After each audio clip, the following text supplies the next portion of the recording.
A'udzubillahi minasyaitonir rajim. Bismillahirrahmanirrahim. Assalamualaikum warahmatullahi wabarakatuh. Di kesempatan kali ini saya akan mencoba menceritakan kisah tentang orang yang melakukan hubungan badan dengan sosok pesugihannya. Dan itu dilakukan dalam keadaan dia itu sakit-sakitan. Kisah ini datang dari salah satu orang terdekat yang merawat kondisi pelaku pesugihan hubungan badan. Sebut saja namanya Bu Tarmi, salah satu pelaku pesugihan yang mendapatkan kekayaan dengan cara berhubungan badan. Seorang janda yang saat itu Bu Tarmi dengan ketiga anaknya, yang saat itu sudah terbilang ya dewasa. Anaknya itu sudah sampai ada yang kuliah, ada yang SMA, dan satunya itu ada yang SMP. Dalam sebuah peristiwa yang diceritakan oleh narasumber, ketika Bu Tarmi yang saat itu ketiga anak lelakinya Bu Tarmi tidak mungkin merawat Bu Tarmi dalam keadaan yang mungkin terbilang sangat parah, apalagi parahnya itu di bagian alat kelamin. Nah, dia akhirnya mengundang salah satu kerabatnya, diminta untuk ya setidaknya menjaga keadaan kondisi fisiknya Bu Tarmi. Nah, disinilah narasumber akhirnya tahu apa yang terjadi yang dialami oleh Bu Tarmi. Sebut saja di sini namanya Bu Eni. Lewat Bu Eni inilah sebuah kisah tentang Bu Tarmi. Bagaimana ketika dia pertama kali diminta sama Bu Tarmi untuk menjaga dan merawat di dalam kondisi fisiknya Bu Tarmi yang sudah bolak-balik ke rumah sakit tidak kunjung sembuh. Saat itu Bu Eni yang mengira kalau Bu Tarmi itu ya sakitnya ya sakit mungkin karena faktor menstruasi. Tapi pendarahan itu tidak kunjung berhenti. Sampai hampir 2 minggu, 3 minggu. Keadaan itu benar-benar dirasakan Bu Tarmi itu yang membuat tubuhnya itu semakin kurus. Nah, waktu itu Bu Eni sempat nanya sama Bu Tarmi, sebenarnya penyakit apa sih Bu? Kok sampai kondisi fisiknya Ibu kayak lebih kurus? Saat itu Bu Tarmi menjelaskan sama Bu Eni, kalau yang dialami saya Bu Eni, ini penyakit tentang keadaan fisik saya, mungkin penyakit kanker rahim, dan kemungkinan kanker rahim ini yang membuat pendarahan saya itu tidak kunjung berhenti. Itu yang dijelaskan Bu Tarmi sama Bu Eni pada awalnya.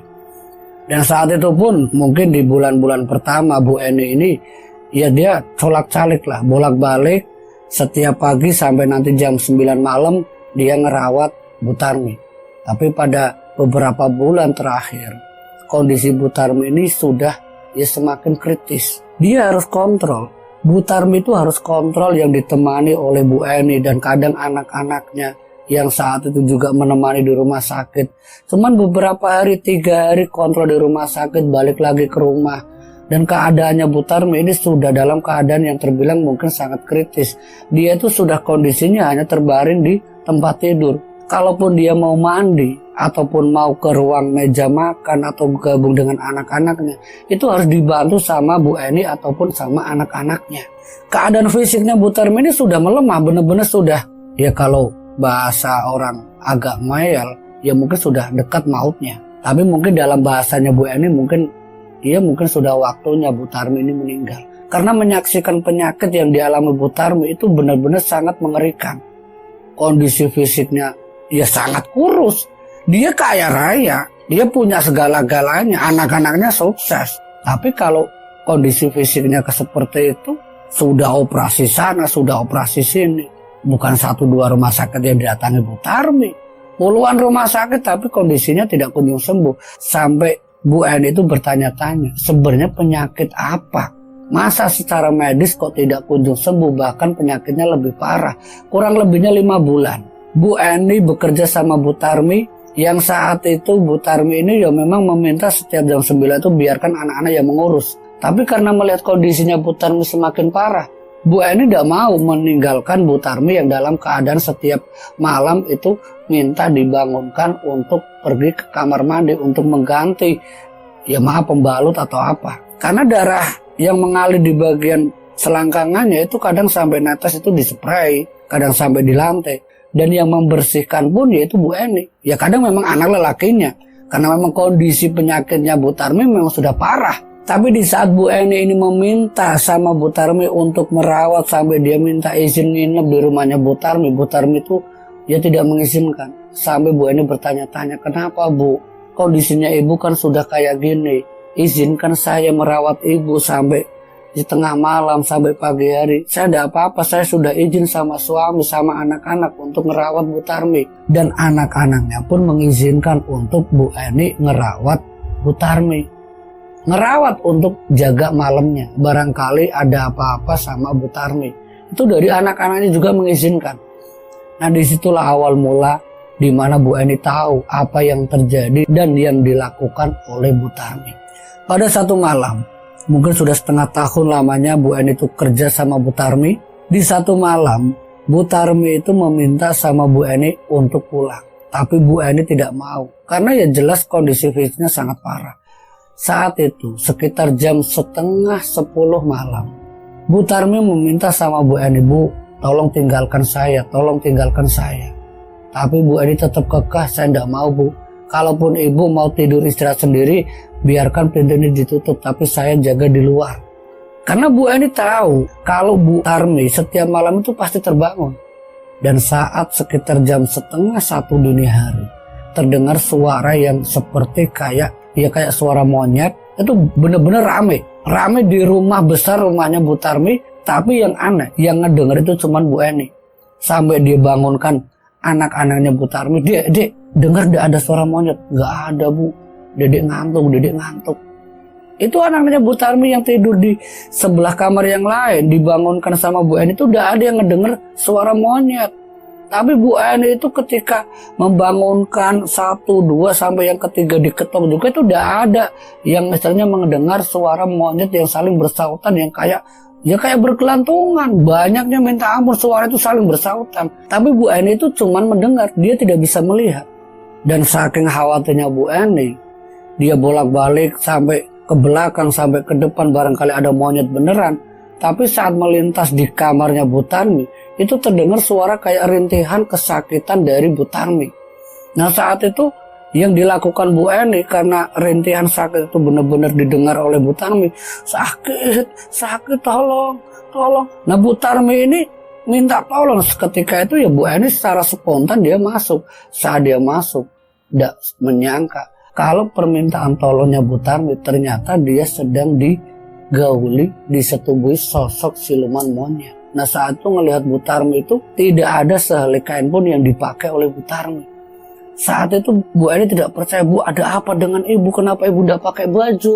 Dipakaikan baju oleh Bu Eni. Tapi Bu Tarmi itu dia tidak cerita kalau malam itu adalah malam ritualnya dia. Bu Eni yang masih penasaran sampai dia nanya sama Bu Tarmi, Bu, saya ngelihat tuh salah apa Anda, Bu? Tadi ada sosok seperti kayak monyet itu keluar dari tubuh ibu.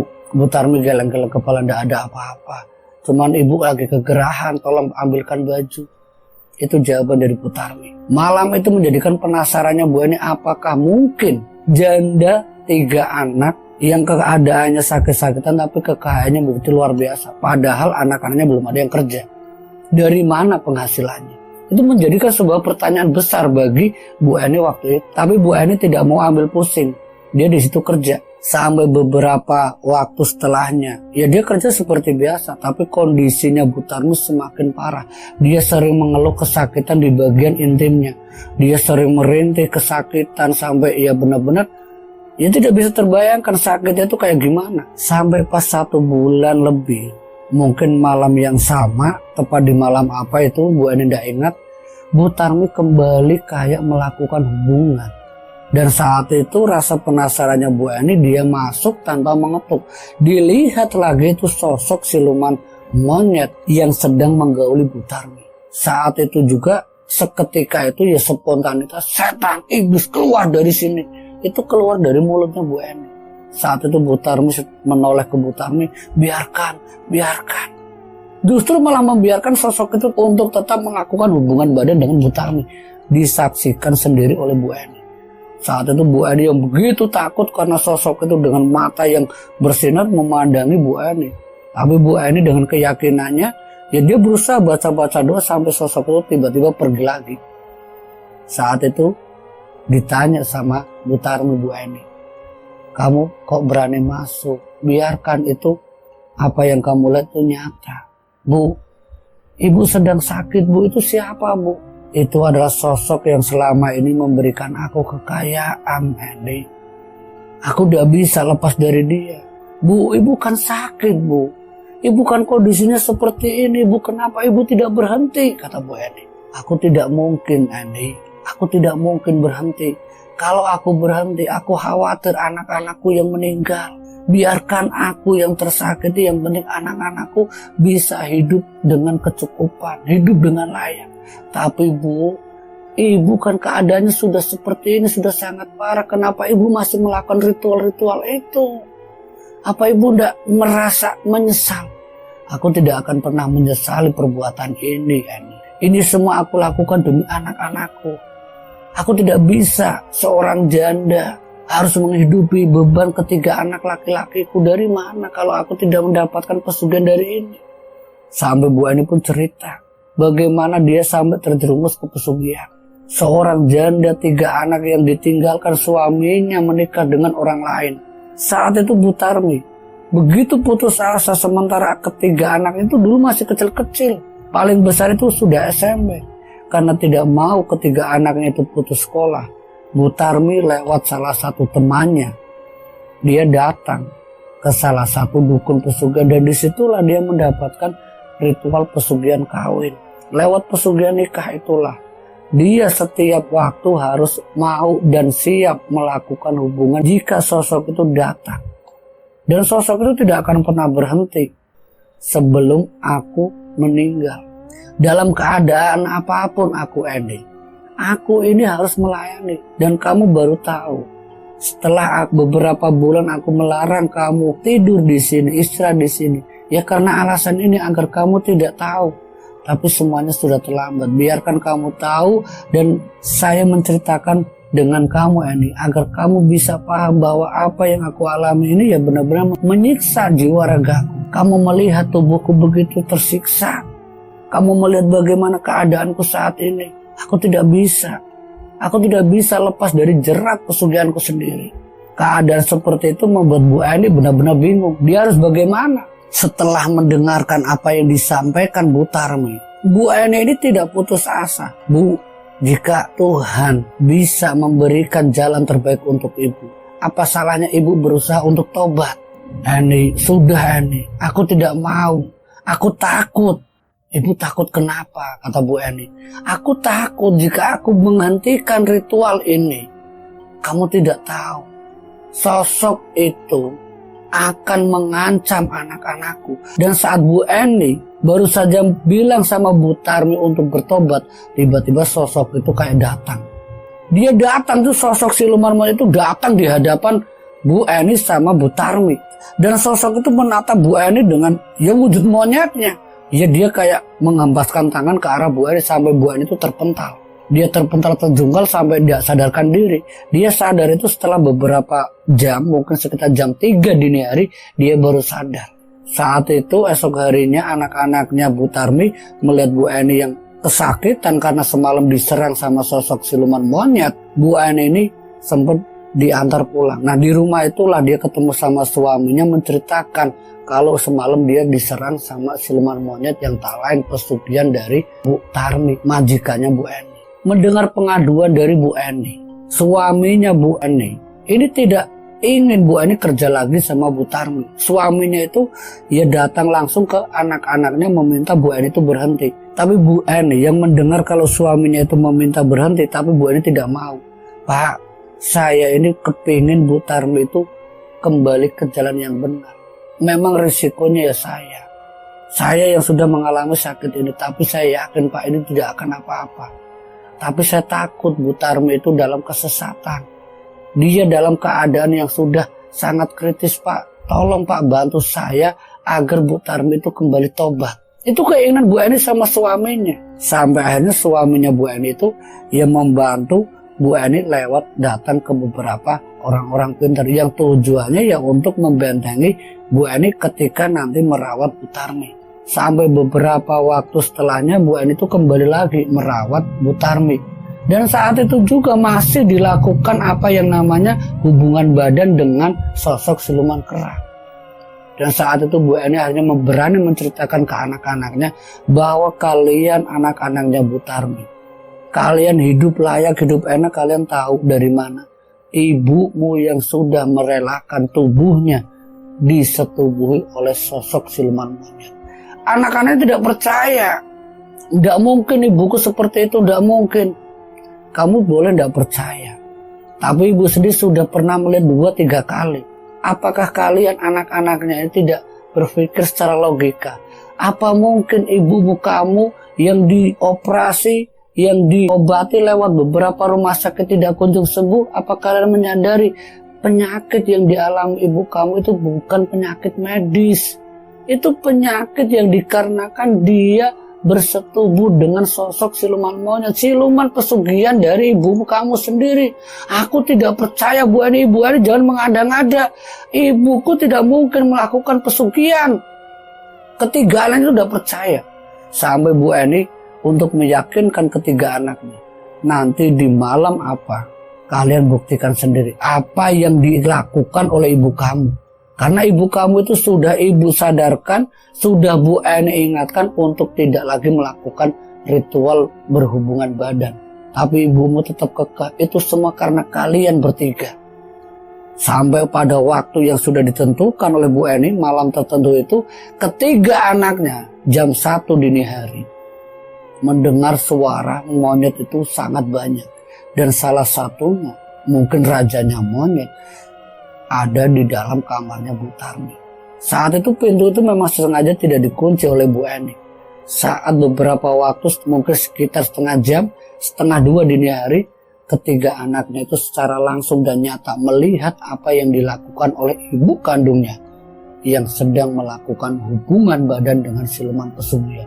Dan saat itu anaknya langsung menjerit, berusaha menolong Bu Tarmi yang saat itu sedang digauli. Karena melihat ibunya itu menjerit kesakitan, merintih kesakitan karena kondisi fisiknya yang memang sangat parah. Anaknya berusaha sebisa mungkin, tapi ketiga anaknya itu seperti kayak diserang sama siluman monyet yang lain. Anaknya itu pun jatuh pingsan seperti kayak Bu Eni. Nah, Bu Eni yang sudah dipagari sama pagar gaib, ya setidaknya dia bisa menolong ketiga anaknya Bu Tarmi. Sampai keadaan itu Bu Tarmi ini masih digauli.